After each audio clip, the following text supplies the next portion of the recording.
Memang konsepnya saya membuatnya ini tidak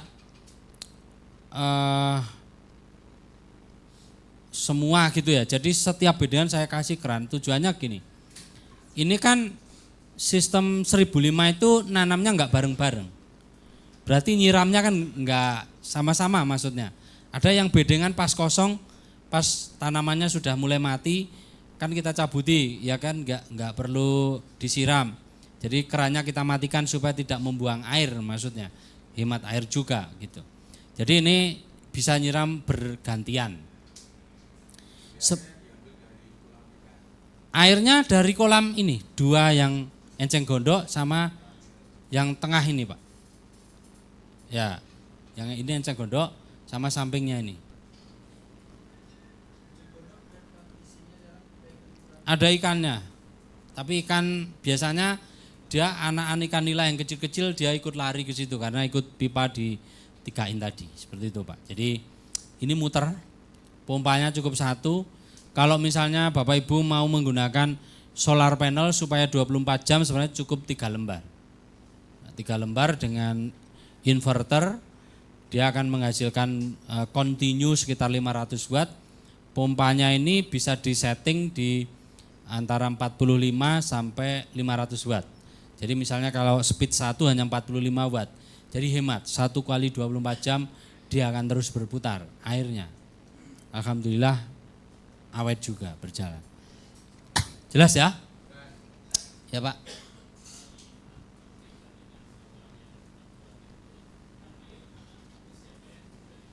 Ya. Ya.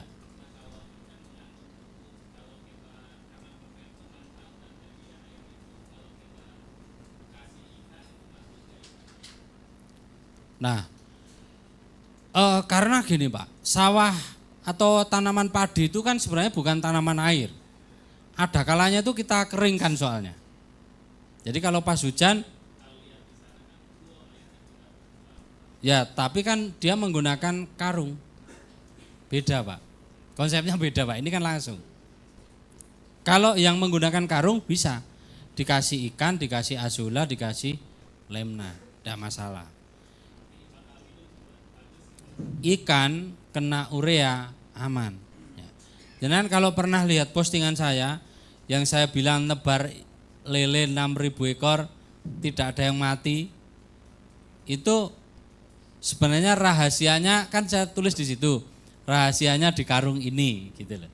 Nah itu saya kasih kotoran ayam petelur dan pedaging yang sudah difermentasi menjadi urea. Jadi sebenarnya itu secara kebetulan aja menemukan itu. Jadi sebelumnya itu saya nabur lele antara 3.000 ekor itu tinggal paling 1.500. Kemudian saya coba, kolam saya itu kan ada yang baru gitu, saya kasih pupuk dulu.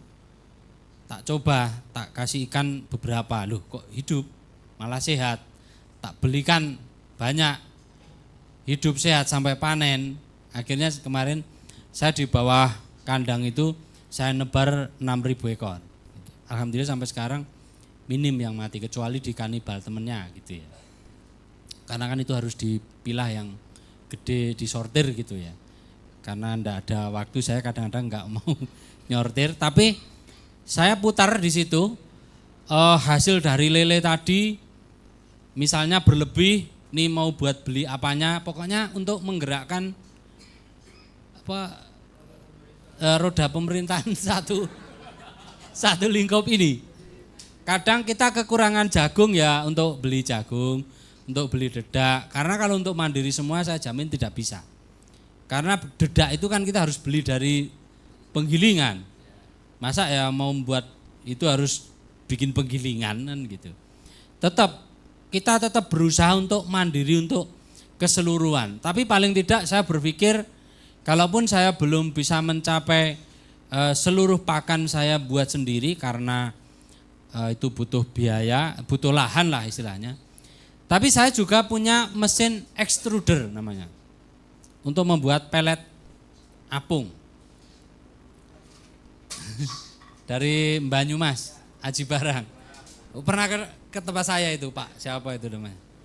Pak Repki atau siapa namanya. Ya itu saya pakai itu buat peletnya. Tapi tetap saja kita tetap beli gitu loh. Karena kan tepung ikan tidak mungkin kita buat sendiri. Tetap kita beli tepung ikan kan. Banyak kan tepung ikan dedak gitu. Ya tetap aja kita beli dedak gitu. Tapi paling tidak saya bisa menyebut kemandirian dengan lahan sekian ini untuk rumah tangga saya sendiri bisa 80% saya mandiri dari energi, pangan. Bahkan misalnya besok kerusuhan tidak ada yang jual beras, saya masih bisa bertahan selama 6 bulan ke depan dengan satu keluarga kecil saya. Karena saya punya 10 karung 10 karung padi. Jadi satu karung ternyata kalau satu keluarga itu enggak habis dimakan itu. Saya punya lahan 800 meter itu tidak habis satu siklus panen. Jadi ini panen, saya makan satu keluarga itu sampai panen lagi itu masih ada.